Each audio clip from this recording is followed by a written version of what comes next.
So here what we do in this project, we especially look at the impact on mechanism to protect the intellectual property of firms.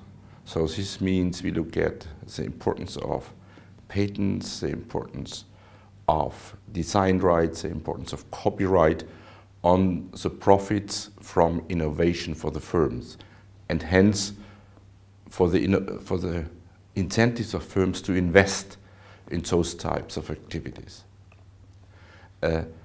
What is special, what we do here is we focus on creative industries and on creative processes in other industries, and not on one or this design right, sondern in the combination possibility of design rights. For example, if you think of a very simple innovation like a car, so you have a patent maybe in the engine, but you also have very important design rights when it comes how the car looks from the outside, and you might also have copyrights in terms of the handbook of the car.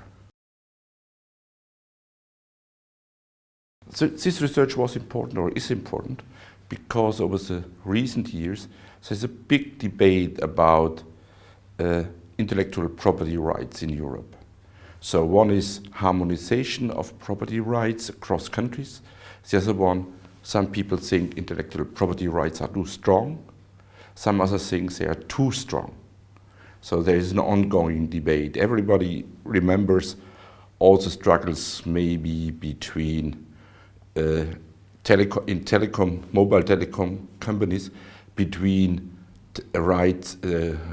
IP rights for the design of some chips or some things like this. So maybe you remember the big fight between Apple and Microsoft about the validity of certain patents and on licensing fee for this and that patents, which suggest that the patents can be used as a big weapon in these fights. And so we try to shed light not on these big fights, but on the smaller, what is the day-to-day impact on these IPs on firms. And so we focus here especially on creative industries. And so because people believe that, for example, patents are not important in creative industries, so it's mainly copyright. And so we looked at which type of rights are used by firms and which types are especially important for those firms to protect their returns from innovation.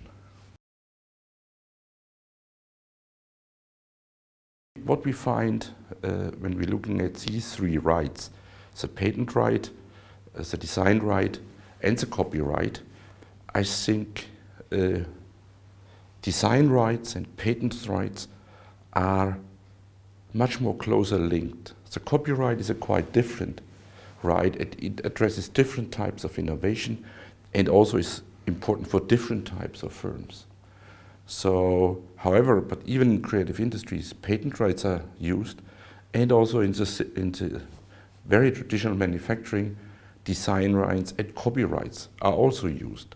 So these three rights are related.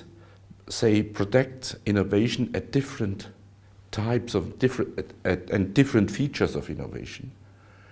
And this is important to see.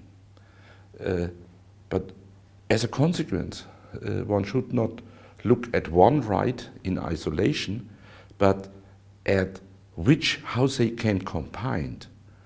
And so this sheds a new light on the question, because maybe the combination makes rights even stronger than an individual right is. See, one of the big implications is that policymakers in thinking of reforming the IP rights should look at the whole family of IP rights. Maybe because a combination would make the rights even stronger. And the next thing is, it's the duration of the rights. Maybe if you can combine those rights, maybe a patent right is only valid for 20 years.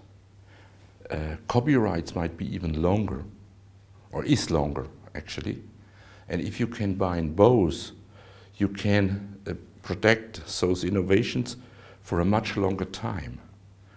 And this might be too long of time, so because you always protect your new product against the new product of your competitors.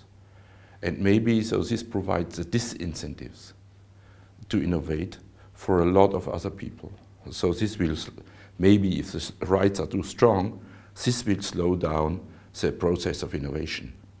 And so will have a negative consequence on the society. And so I think this is the main message we can give. So you should mainly look at the combination of rights and not at the rights in isolation.